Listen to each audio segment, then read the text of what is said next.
날씨가 많이 덥습니다. 삶 속에서도 생활의 지혜가 필요합니다. 고집 가지고 살아가는 것이 아니라 생활의 지혜를 가지고 살아가는 은혜가 필요합니다. 믿음에서도 지혜가 필요하고 삶에서도 지혜가 필요합니다.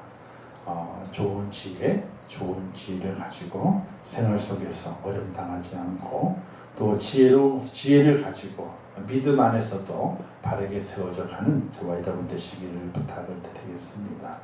오늘 말씀을 통해서 드러나지 않는 죄에 대해서 함께 말씀을 나누려고 합니다.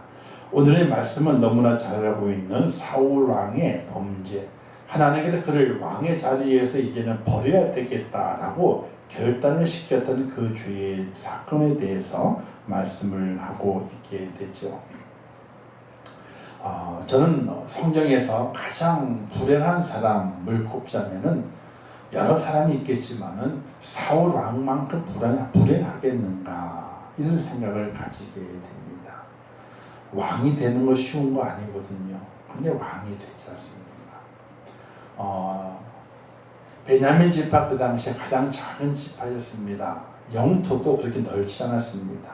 단지 베냐민 지파가 그렇게 드러난 지파가 된 것은 예루살렘이라고 하는 하나님의 도성 예루살렘을 가지고 있던 자기 영토 속에 예루살렘을 가지고 있었기 때문에 두드러진 그런 지파가 되었던 것이지 12지파 중에 그렇게 강한 지파가 아니었습니다. 그리고 또 한 번은 만약에 그 지파가 사사기시대 때에 몰살 당할 뻔한 일이 있지 않습니까? 이 잘못된 범죄죠. 성적 타락을 통해 가지고 지파들 모든 지파 형제들에게 미움을 받아서 전쟁을 통해서 거의 다 전멸해 버리고 말게 되는 600명만이 남게 되는 그런 일도 있었던 것이 베냐민 지파의 사람들의 역사적인 내용들입니다. 아주 작은 지파입니다. 볼품이 없습니다. 단지 예루살렘이라고 하는 그 도성 때문에 두드러지게 되었던 그 지파가 베냐민 지파의 모습인 것이지요. 이 베냐민 지파에서 왕이 생겨나게 됐습니다. 하나님의 전적인 은혜였는지 아니면 하나님의 다른 계획이 있었는지 모르겠지만 어쨌든 제비를 뽑는 가운데 베냐민 지파에서 기스의 가족이 뽑히게 되고 그 가족 중에서 이 사울이 왕으로 뽑혀지게 되는 그런 일이 생겨나게 됐습니다. 이때 왕으로 뽑혔을 때 사울 왕은 이렇게 말했습니다. 나는 가장 미약하다. 나는 가장 부족하다. 그런데 내가 하나님의 은혜 가운데 왕으로 뽑혔다. 그래서 자신의 부족함을 이야기했던 사람이 바로 사울입니다. 그리고 그가 왕이 된 것 전적인 하나님의 은혜라고 하는 것을 가지고 있었던 것이 바로 사울의 모습이었던 것이거든요. 그러나 그가 왕이 된 이후에 그의 마음이 달라지게 됐습니다. 우리가 사울 왕의 큰 죄를 보게 되면 블레셋과의 전투 앞에 있는 내용들인데 블레셋과의 전투에서 사무엘이 오기 전에 제사를 드리게 되는 제사장의 주기를 침범하게 되는 그런 죄를 한번 짓게 됐죠. 그리고 여러 해가 거친 이후에 오늘 본문에 있는 아말렉과의 싸움을 통해서 하나님께서 사울 왕을 완전히 버리게 되는 그런 결정을 하기에 이르게 되게 됩니다.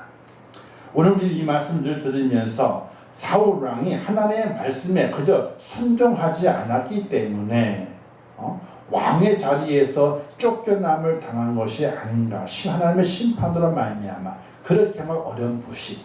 그래서 가장 중요한 단어가 하나님께서 그의 몫을 청종하는 걸 좋아하시는 것 같이 좋아하시겠느냐? 번제 드리는 것을. 순종이 제사보다 낫고 듣는 것이 수량의 기름보다 낫다. 이 말씀이 다 우리의 마음속에 새겨져 있습니다. 그리고는 사울이 어떤 죄를 자세하게 드러난 것이 아니라 숨겨져 있는 그 마음속에 우리가 흘려 지나갔던 내용 속에서 어떤 죄가 사울에게 있었던 것인가를 생각하지 못한 것이 있게 되는데, 그래서 함께 세 가지를 생각해 보면서 은혜를 나누려고 합니다. 이 은혜를 나누면서 우리의 믿음의 삶 속에는 우리 또한 드러난 죄가 아닌, 드러나지 않았지만은 지금 내 마음 깊숙한 곳에 이와 같은 죄가 있지 않은지 돌이켜 볼 수 있는 그런 지혜로운 성도가 되면 좋겠습니다. 이 사건 내용을 알게 됐죠. 하나님께서 사무엘을 통해 가지고 아말렉을 쳐라. 그리고 아말렉의 모든 살아있는 생명체 있는 것들을 모두 다 진멸할 것을 명령합니다. 진멸은요, 다 죽이는 거예요. 다 죽이는 거예요. 아무것도 생명 있는 것, 사람이건 가축이건 남기지 않는 겁니다. 바로 그 옛날 이스라엘 백성이 요단강을 건너서 여리고성을 치게 될 때에 그 여리고성을 하나님이 무너뜨리시고 그 안에 있는 모든 것들을 다 불살라 하나님께로 번제로 드리게 했던 것처럼 아말렉을 치게 될 때 그와 같이 진멸할 것을 명령하게 됩니다. 드디어 그 명령을 받들었던 사울 왕은 군사를 건드리고 아말렉과의 전투를 시작합니다. 그 전쟁에서 큰 승리를 거두게 됩니다. 그리고 전쟁을 통해서 이제 그들은 노력하는 일에 열중하게 되었다는 것을 성경에서 말씀하게 되죠. 19절 말씀에서 탈취하기에만 급하여 사울 왕뿐만 아니라 이스라엘 모든 백성들이 하나님의 말씀을 기억하는 것이 아니라 전쟁에 승리한 것에는 기쁨과 그 감격을 가지고 탈취하기에 급급했다는 겁니다. 그래 어쨌든 전쟁에서 승리했습니다. 근데 문제가 발생하게 돼요. 전쟁에 승리했지만 사무엘 선지자가 사울 왕을 찾아와서 이야기하게 되죠. 어떻게 됐나니까 사울 왕이 묻습니다. 그 말씀 13절 말씀 먼저 기록되어 있는데, 사무엘이 사울에게 이른즉, 자, 전쟁이 끝났습니다. 사무엘 선지자가 사울 왕에게 왔습니다. 이때 사울 왕은 그 사무엘 찾아오는 것을 이렇게 생각했습니다. 내가 전쟁에 승리한 것을 함께 기뻐해주고 축하해주기 위해서 온 것으로 착각을 했습니다. 그래서 이렇게 이야기를 하게 되죠. 당신은 여호와께 복을 받으소서. 왜? 여호와의 명령을 전달해 준 자기 때문에 당신도 나와 같이 복을 받기를 원합니다. 그리고 말하기를 내가 여호와의 명령을 행하였나이다. 이렇게 사무엘에게 자신의 행함을 자랑하게 됩니다. 자, 감추어져 있는 사울의 죄가 무엇이겠는가? 첫 번째는요, 바로 하나님의 명령을 행하였다라고 자신 있게 말하고 있는 자만의 죄를 말할 수 있습니다. 사무엘이 찾아왔을 때에 당연히 사무엘은 사울 왕이 전쟁에 승리했기 때문에 축하해 주러 온 줄 알았습니다. 그러나 절대로 축하해 주러 온 것이 아니라 하나님의 말씀을 다시 듣고 사울이 지었던 그 죄에 대해서 지적하고 하나님의 마지막 심판의 메시지를 그에게 전하기 위해서 사무엘이 찾아왔는데 사울은 착각을 하고 있었습니다. 사무엘이 축하해 주러 왔구나, 이렇게 착각하면서 그에게 첫 번 이야기하기를 내가 하나님의 명령을 행하였나이다, 이렇게 말하게 됩니다. 근데 사무엘이 호되게 꾸짖게 됐죠. 당신이 하나님의 명령을 행한 것이 아니다, 이렇게 꾸짖게 됩니다. 그런데 사울왕은 또다시 이렇게 이야기하게 되죠. 20절 말씀에서 나는 실로가 뭐냐면요, 나는 확실하게 나는 확실하게 여호와의 명령을 청정하여 여호와께서 보내신 길로 가서 아말렉 왕 악을 끌어왔고 아말렉 사람들을 진멸하였다, 이렇게 이야기하게 됩니다. 내가 지금 행한 것은 아말렉과 싸움이었었는데 그 싸움은 하나님 명령하신 것이 아니냐. 그리고 아말렉 왕을 끌어와가지고 그를 진멸했다. 그 사람들 진멸했다. 하나님의 말씀을 청정했다라고 사무엘에게 말하게 되는 것입니다. 안타깝게 사울은 아까 한 변명을 그대로 또 한 번 하게 되죠. 자신은 하나님의 명령을 행하였다라고 큰 소리 치게 됩니다. 이때 사무엘이 말하기를 순종이 제사보다 낫고 듣는 것이 수양의 기름보다 낫다. 이렇게 말씀하시고 거역하는 것은 점치는 죄와 같고 완고한 것은 사실 우상에 절하는 것과도 같다. 이렇게 말하게 됩니다. 하나님의 말씀에 순종하는 것과 그리고 번제, 이것과 함께 연결시켜서 사울왕의 죄를 책망하게 되죠. 번제는 올라라고 하는데 완전한 제사를 가리키게 됩니다. 레위기서에 보게 되면 흠없는 송아지나 양이나 염소의 가죽을 벗겼던 각과 그 머리와 기름 또 물로 씻은 내장과 정강의 전부를 제단 위에 불살라 드리는 것을 번제라고 말하게 됩니다. 그렇게 드린 번제를 하나님께서는 향기로운 냄새라 이렇게 일컫습니다. 번제는 제물의 생명을 죽이는 것입니다. 죽이지 않으면 제물이 될 수가 없습니다. 즉 하나님께서 번제를 얼마나 기뻐하셨으면 그 냄새를 향기롭게 받으셨겠습니까? 바로 이 번제라고 하는 것은 생명을 드리는 것인데 온전한 생명을 드리는 그 제물을 하나님께서 향기롭게 받으셨는데 근데 그런 번제보다도 순종이 낫다라고 말하게 되는 것은 어떤 이유에서일까? 바로 어떤 순종을 원하시는 것인지 그것을 말씀하게 되는 겁니다. 죽는 것보다도 더 가치 있는 소중한 순종을 말씀하는 겁니다. 죽는 것이 100%라면 순종도 100% 되어야 된다. 이걸 말씀하시게 되는 겁니다. 하나님께서는 번제를 기뻐하지 않는다는 것이 아닙니다. 번제를 기뻐합니다. 왜? 생명을 드리는 것이기 때문에. 생명을 드리는 것이기 때문에 그보다 더 가치 있고 소중한 것이 없습니다. 그냥 순종하게 될 때에도 생명을 드린 것 같은 그런 순종이 절대적으로 필요한 것이지 생명을 드리지 않는 순종은 필요가 없다. 이렇게 말씀하고 있다는 사실입니다. 하나님의 명령을 듣고 순종하는 것과 제사를 비교해 말씀하시고 제사가 생명을 드리는 것 같듯이 순종도 생명을 드리는 것이어야 한다고 말씀하게 되는 거죠. 즉 100% 순종이 없는 예배, 100% 순종이 없는 헌신, 100% 순종이 없는 기도는 하나님께서 인정하시지 않는다는 것입니다.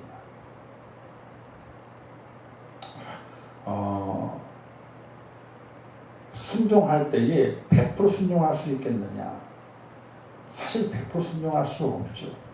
근데 하나님이 원하시는 것은 너희가 내게 번제, 생명을 죽여서 번제를 드리는 것처럼 순종하게 될 때에도 그와 생명을 드리듯이 100% 순종해야 됨을 말씀하게 되는 겁니다. 사울왕은 그것을 놓쳐버리고 말았습니다. 하나님께 일부분만, 그러니까 사울왕이 순종하지 않은 것은 아니지요. 그러니까 100% 한 것은 아니었어요. 하나님 요구하시는 것은 100% 순종할 것을 요구하시는 겁니다. 자, 옛날의 이야기지만은 여호수아가 여리고성을 무너뜨리게 될 때 하나님의 명령이 있었습니다. 하루에 한 번씩 돌아라. 7째 날에 7번을 돌아라. 그리고 다 무너뜨린 다음에 진멸시켜라. 옷 한 가지라도 너희가 가져서는 안 된다. 이 여리고성은 내게 드리는 번제와 같다. 이렇게 말씀하셨습니다. 모든 백성이 그걸 다 지켰습니다. 그런 줄 알았어요. 정말 모든 백성들이 100% 그렇게 하나님의 말씀에 순종해서 여리고성을 번제를 하나님께 드린 줄 알았어요.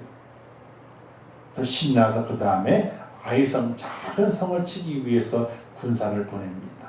근데 패배하고 돌아오게 됩니다. 여호수아가 하나님 앞에 울면서 기도합니다. 이게 어떻게 된 일이냐고.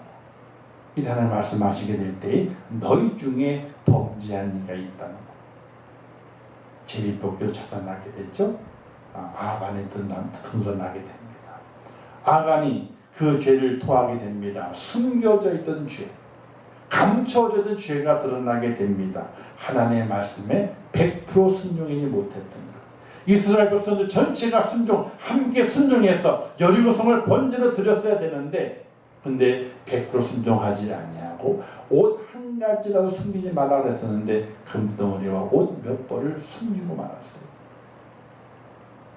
순종했지만 100% 순종이 아니었어요. 하나님은 그 이스라엘을 심판하고 다시 그들을 깨우치기 위해서 아이성 전투에서 패하게 만들게 됐던 겁니다. 순종은 이와 같은 겁니다. 100% 순종하지 않는 것은 순종이 아니다. 100% 순종하지 않는 것은 하나님께 번제를 드리는 것이 아니다. 번제 드리는 짐승이 죽지 않으면요, 번제를 드릴 수가 없는 거예요. 죽이지 않으면 드릴 수 없는 겁니다. 죽인다고 하는 것은 100% 생명 끊는 것을 말하게 되는 것이거든요. 그와 같은 그 번제보다 더 소중한 가치 있는 것이 순종이 되어야 된다, 이렇게 말씀하고 있는데 사울왕은 그것을 깨닫지 못했던 겁니다.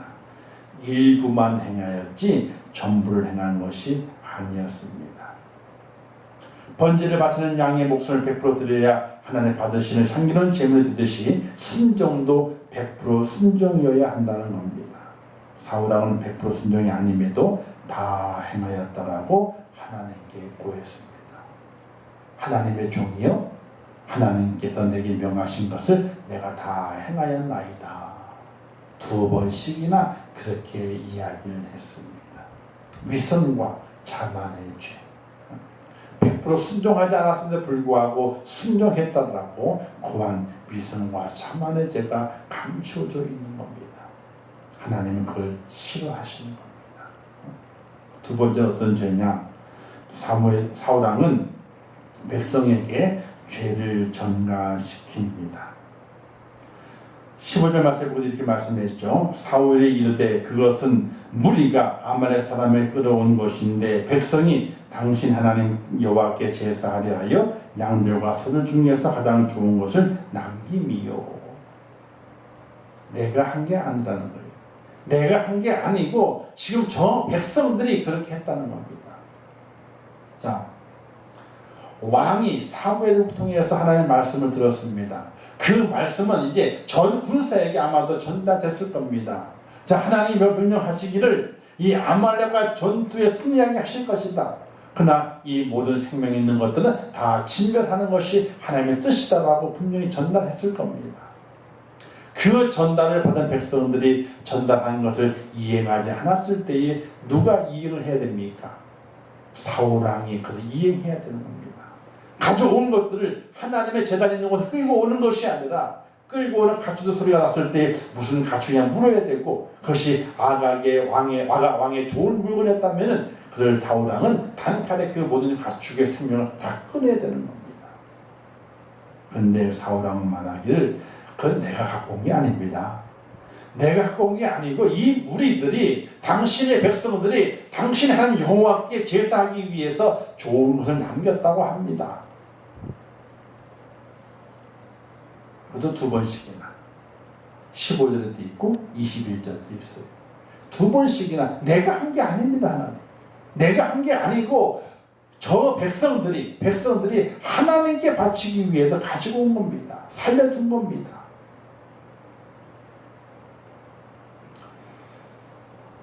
사울이 자기의 죄를 백성에 떠넘기는 죄를 범한 겁니다. 악한 죄죠. 더 나쁜 것은 악한 죄를 범하였어도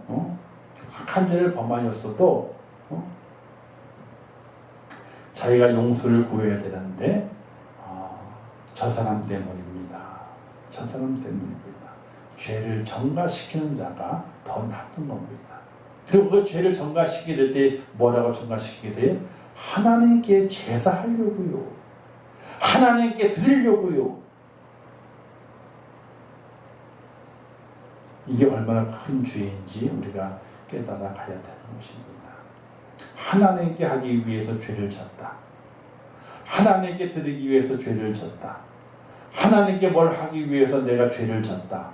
이거는 엄청난 죄가 되는 거예요. 그 용서받지 못할 죄가 되는 겁니다. 창세기에 보게 되면 그와 같은 사람이 등장하게 되죠. 아담을 보게 됩니다. 아담이 살다가 하와랑 같이 행복하게 살다가 하와가 하나님께서 금하신 선악을 알게 하는 그 나무의 실과를 따먹게 되는 일이 발생하게 됩니다. 사단의 유혹이 넘어가서 따먹게 됩니다. 자기만 먹었으면 금방 괜찮은 건데 옆에 있던 아담에게도 함께 주어서 먹어보라고 줍니다. 근데 나중에 벌거벗은 걸로 알고 다 숨었습니다. 하나님 아담아 풀식에 숨어있는 그 아담이 마지못해서 여기 있나이다. 네가 왜 숨었느냐? 벗었습니다. 누가 그걸 알게 했느냐? 눈이 밝아졌습니다. 선악과를 먹었구나. 예, 먹었습니다. 왜 먹었느냐? 뭐라고 답하게 됐죠? 하와가 먹게 했습니다라고 했으면 좀 나을 텐데 이렇게 말했습니다. 하나님이 주셔서 나와 함께 있게 하신 여자 그가, 즉 죄를 전가하게 되는데 그냥 하와가 주어서 먹었습니다라고 해도 그 죄가 만만치 않은 죄인데 그가 뭘 붙였어요? 하나님이 주셔서 나와 함께 있게 하신 이 여자 그가 내게 주어서 먹었나이다. 그 죄에 대한 전가를 여자에게도 전가하지만은 원론적으로는 하나님께도 전가해 버리고 만 거예요. 훗날에 사울이라는 자다. 이 백성들이 하나님께 제사하기 위해 남겼습니다. 백성들에게 죄를 전가했고 또 그 죄를 지은 이유가 어디에 있느냐? 하나님께 제사하기 위해서. 하나님께 제사하기 위해서. 우리가 하나님 예배 드리기 위해서 죄를 지면 안 되는 거거든요. 하나님께 찬양하기 위해 죄를 지면 안 되는 거거든요. 예를 들어서 하나님의 교회를 건축하는데 건축금을 드려야 되는 거예요. 돈이 없어가지고 은행을 털었어. 그 건축금을 드리고. 왜 은행을 털었습니까? 하나님께 드리기 위해 털었습니다. 이건 말이 안 되는 거고. 사울왕이 그와 같이 죄를 전가시키는 그 죄가 그 속에 숨겨져 있는 겁니다. 백성에게 전가시키고 또 핵심적으로는 하나님께 제사 드리기. 하나님 때문에 죄를 진 겁니다. 이게 이렇게 죄를 전가시키는 죄가 숨겨 있다는 사실이에요. 마지막 세 번째는요, 두려움의 대상이 바뀌었다는 사실입니다. 사울왕이 가장 두려워했던 것은 하나님이었습니다. 그래서 하나님께서 사울왕이 뽑혀지게 될 때에 사울왕이 어디에 숨었느냐? 행구 아래에 숨었다 그랬어요. 행구는 뭐냐면 이게 구름마입니다. 말이 끄는 구름마. 구름마 밑에 숨었어요. 행구에 숨어있던 그를 찾아내가지고 사울이 여기 있나이다 라고 데리고 가서 사무엘을 통해 가지고 기름 부음을 받고 왕이 되게 됩니다. 하나님을 두려워했던 사람이 바로 사울입니다. 근데 그가 자기의 두려움의 존재가 바뀌어지게 돼요. 하나님을 두려워하는 것이 아니라 사람을 두려워하고 그의 백성들을 두려워하게 됐던 것이 24절의 말씀 기록되어 있습니다. 사울이 사무엘에게 이르되 내가 범죄하였나이다. 내가 여호와의 명령과 당신의 말씀을 어긴 것은 내가 하나님의 말씀과 사무엘 당신의 말을 어긴 것은 왜 어겼느냐? 내가 백성을 두려워하여 그들의 말을 청종하였음이니이다. 두려움의 대상이 바뀌고 말았어요. 두려움의 대상. 하나님을 두려워했다면 분명히 하나님의 말씀을 어기지 않았을 거예요. 하나님의 종이 사무엘을 두려워했다면 말씀을 어기지 않았을 것입니다. 근데 그가 고백하게 돼요. 내가 하나님의 명령과 당신의 말씀을 어긴 것은 내가 왜 어겼느냐? 어겼다고 시인하는 것은 하나님의 말씀이 무엇인지 알고 있었다는 거예요. 분명히 알고 있는데도 불구하고 어겼다는 거예요. 어긴 것은 두려움의 존재가 바뀐 하나님이 두려웠다면 절대로 어기지 않았을 겁니다. 주의 종이 두려웠다면 절대로 어기지 않았을 겁니다. 근데 백성이 두려웠다 그랬어요. 사울의 죄는 우상 숭배 죄와 같이 하나님을 거역하는 죄보다도 더 큰 죄를 짓게 된 겁니다. 하나님을 두려워하지 않는 죄, 주의 종을 두려워하지 않는 죄. 이게 얼마나 큰 죄인지 우리가 알고 신앙생활을 해가야 되는 거죠. 마태복음 보게 되니까 몸은 죽여도 영혼은 능히 죽이지 못하는 자도 두려워하지 말고 오직 몸과 영혼을 능히 지옥에 멸하실 수 있는 이를 두려워하라, 이렇게 말씀하고 있습니다. 또 누가복음 보게 되니까 마땅히 두려워할 자를 내가 너에게 보이리니 곧 죽인 후에 또한 지옥에 던져 넣는 권세 있는 그를 두려워하라. 내가 참으로 너에게 이르노니 그를 두려워하라, 이렇게 말씀하고 있어요. 사람을 두려워할 것이 아니에요.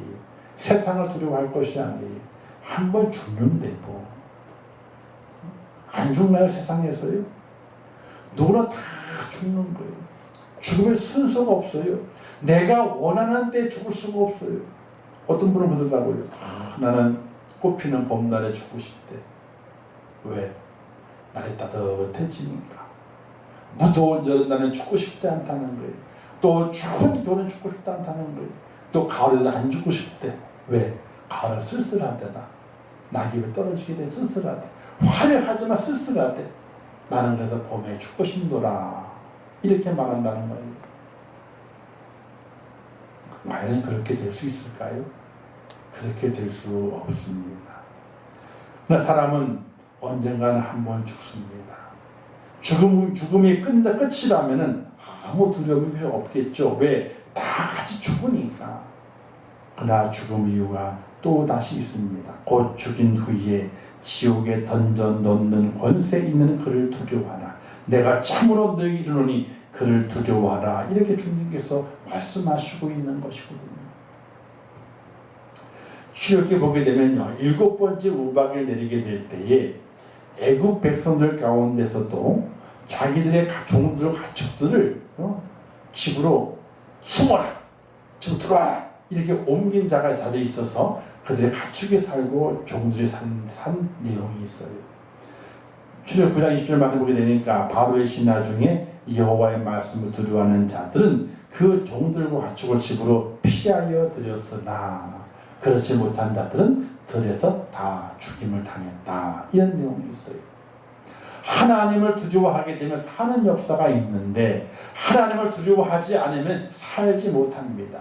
죽음의 심판이 그 뒤에 기다리고 있다는 사실이. 너희는 여호와를 두려워하는 마음으로 삼가 행하라, 이렇게 말씀하시고 사람을 두려워하며 올무에 걸리게 되거니와 여호와를 의지하는 자는 안전하리라, 이렇게 말씀하고 있어요. 사울왕은 그것을 몰랐습니다. 그러나 후에 그가 고백합니다. 그 고백의 내용은 다 안 겁니다. 그 백성들이 좋은 것을 살려 놓는 것을 안 거예요. 근데 그들이 백성들이 하나님께 제사 드린다 그러게 되니까 묵인한 겁니다. 하나님의 분명히 하나님께로부터 말씀하신 그 명령을 어긴 것을 분명히 알음에도 불구하고 묵인한 겁니다. 그 묵인한 이유가 어디에 있느냐? 하나님보다도 주의 종보다도 백성을 두려워했기 때문에 백성들의 그 잘못을 묵인한 거예요. 지금 코로나 때문에 두려워합니다. 맞습니다. 무서운 질병입니다. 전염성이 강하고 그로 인한 사회적인 격리로 인해서 피해가 많습니다.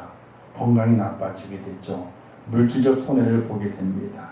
그 외 여러 가지 부작용으로 인해서 큰 어려움을 맛보는 것이 사실입니다. 근데 또 쉽게 생각하게 되면요, 독감으로 죽는 사람보다도 코로나 죽는 사람이 적습니다. 독감으로 죽는 사람보다. 지금은 이제 마스크를 많이 쓰고 다니기 때문에 감기가 많이 안 걸려가지고 독감 이야기가 없죠.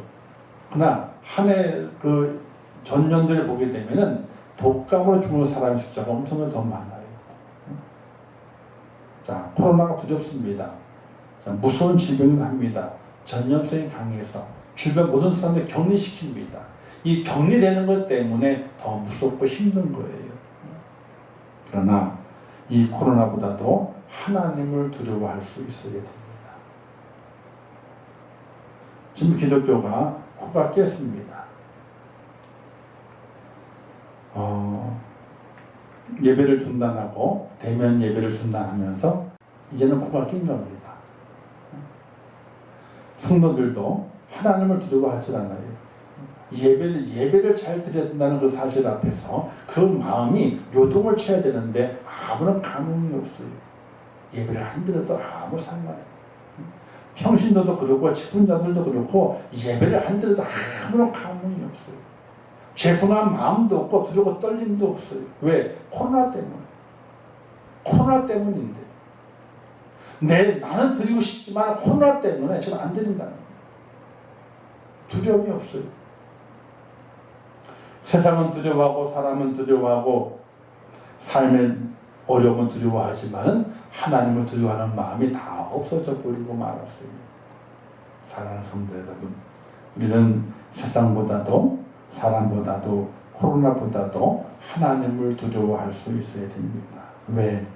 그는 우리의 몸과 영혼을 멸하시는 분이기 때문에 그렇습니다. 사랑하는 성도 여러분, 사울왕이 왜 하나님의 심판 속에서 왕의 자리에서 내려와야 됩니까? 그의 가문이 멸망을 당합니까? 드러나지 않는 죄가 있었기 때문에 그렇습니다. 다 행하지 않고서도 완벽하게 행하지 않고서도 내가 하나님의 말씀을 잘 행하였나이다. 자만하면서 하나님께 섰던 그 자만의 죄. 그리고 자신의 죄가 있음에도 불구하고 그 죄를 자신의 죄가 아니라 나의 부족함을 고백한 것이 아니라 내 백성들 때문에 그리고 하나님을 위해서 죄를 졌다. 죄를 전가하게 되는 그 죄. 그리고 마지막으로는 하나님을 두려워해야 되는데 사람을 두려워하는 하나님을 두려워하지 않고 주의 종을 두려워하지 않고 사람을 두려워한 죄. 이 죄가 드러나지 않았지만 하나님께서는 그 드러나지 않은 그 죄를 다 아시기 때문에 사울왕을 심판하시게 됩니다. 그래서 이렇게 말씀하게 되죠. 왕이 여호와의 말씀을 버렸으므로 여호와께서도 왕을 버려 왕이 되지 못하게 하셨나이다. 이렇게 말씀하고 있습니다. 오늘의 말씀을 잘 기억하면서 나 또한 사울왕처럼 드러나지 않는 죄가 내 속에 있지 않은지, 내 신앙의 삶 속에 그 죄가 감추어져 있지 않은지 잘 살펴봐야 됩니다. 행하지 않았음에도 불구하고 이 말하면 됐지 않습니까? 하나님 이렇게 잘했는데요. 이렇게 자만하고 있지 않은지, 죄가 드러났음에도 불구하고 그 죄는 나 때문에 그런 것이 아니라 누구 때문에 그렇고 누구 하나님을 위해서 내가 이렇게 했습니다 라고 자신의 죄를 전가하고 있지 않은지, 하나님을 두려워하지 않고 주의 종을 두려워하지 않고 세상을 두려워하고 사람을 두려워하는 모습으로 살아가고 있지 않은지, 그것이 바로 죄가 된다는 사실입니다. 드러나지 않은 이 세 가지로 인해서 사울왕은 하나님께 벌을 받습니다. 우리 또한 그와 같이 사울의 길을 갈 수 있다는 것을 잘 깨닫는 여러분 되시기를 바랍니다. 온전히 드러나지 않는 죄가 내 속에 있지 않은 것을 살피면서 통에 자복하고 하나님 100% 순종하겠습니다 하는 그 믿음의 고백과 다 내 탓입니다 하나님, 내 탓입니다 하나님, 그 죄를 자복하는 은혜와 그리고 하나님을 두려워합니다, 하나님을 경외합니다, 이런 신실한 믿음으로 오늘 우리의 믿음의 삶을 사셔서 내 몸과 내 영혼을 살리시는 하나님의 은혜 가운데 고난과 역경과 혼란을 이겨내고 하나님의 영광을 온전히 드러낼 수 있는 그런 축복자가 꼭 될 수 있기를 주님의 이름으로 축원합니다. 기도하겠습니다. 좋으신 아버지 하나님, 은혜를 감사합니다. 오늘도 귀한 말씀을 주셨습니다. 사울왕을 살펴봅니다. 하나님의 은혜로 그가 왕이 되었지만은 그가 하나님 앞에서 죄를 범합니다. 하나님 앞에 죄를 범하였지만 그는 그걸 깨닫지 못합니다. 순종하지 않았음에도 불구하고 하나님께서 명하신 것을 다 행하였나이다 라고 자만을 떨었고, 또 그 죄가 드러났을 때에 그 죄가 나의 죄가 아니라 백성들의 죄요 하나님을 위해서 그렇게 했다라고 죄를 전가하는 비겁한 자가 되었고, 또 자기의 죄가 확정되고 난 이후에 그 마음속에 있는 걸 털어놓게 되는데 하나님을 두려워하지 않고 주의 종을 두려워하지 않고 백성들을 두려워했기에 그와 같이 했노라고 고백했던 하나님을 두려워하지 않는 그 죄가 오늘 우리에게 있지 않은지 돌이켜보게 도와주시고, 이 코로나 시대 속에서 더욱더 믿음을 다지고 하나님 향한 더욱더 뜨거운 사랑을 다지며 헌신과 순종의 모습으로 살아갈 수 있도록 저희를 도와주시옵소서. 사울왕처럼 패배한 자들을 인도하시고 하나님의 손에 의해서 노임받지 않도록 인도하시고 하나님께 꼭 붙잡힌받은 믿음의 축복자가 될 수 있도록 은혜를 더하여 주옵소서. 예수님의 이름으로 축복하며 기도하옵나이다. 아멘. 하늘에 계신 우리 아버지여, 이름이 거룩히 여김을 받으시오며 나라의 마옵시오며 뜻이 하늘에서 이룬 것 같이 땅에서도 이루어지리라. 오늘날 우리에게 일용할 양식을 주옵시고 우리가 우리에게 죄 지은 자를 사하여 준 것 같이 우리 죄를 사하여 주옵시고 우리를 시험에 들게 하지 마옵시고 다만 악에서 구하옵소서. 대개 나라와 권세와 영광이 아버지께 영원히 싸움나이다. 아멘. 아버지 함께 하시고 주의 소리 주시옵소서. 저희와 함께 하시옵소서. 주의 사랑 축복하시고 인도하시옵소서. 하나님이여, 우리 속에 있는 죄를 깨닫게 하시고 감추어져 있는 죄가 드러나게 하시옵소서. 감추어진 죄가 확인되게 하시옵소서. 하나님 아버지, 주의 말씀 앞에 100% 순종할 수 있는 믿음의 사람이 되게 하시옵소서. 100% 순종하지 않고서 아버지한테 순종했다라고 아버지여 자랑하며 나를 내세웠던 것들을 용서해 주시기를 원합니다. 하나님 아버지를 지는 그 죄로 인하여서 아버지 하나님이여 내 탓임을 고백해야 되는데 다 남의 탓을 하고 하나님께 아버지 그 죄를 전가시켰던 우리 언니에서 모습을 용서해 주시옵소서. 또한 세상을 두려워하고 사람을 두려워하지만 하나님을 두려워하지 않았던 우리의 모습을 용서해 주시기를 원합니다. 아버지를 붙잡아 주시옵소서. 저를 세워 주시옵소서. 주 앞에 온전히 서게 하시옵소서.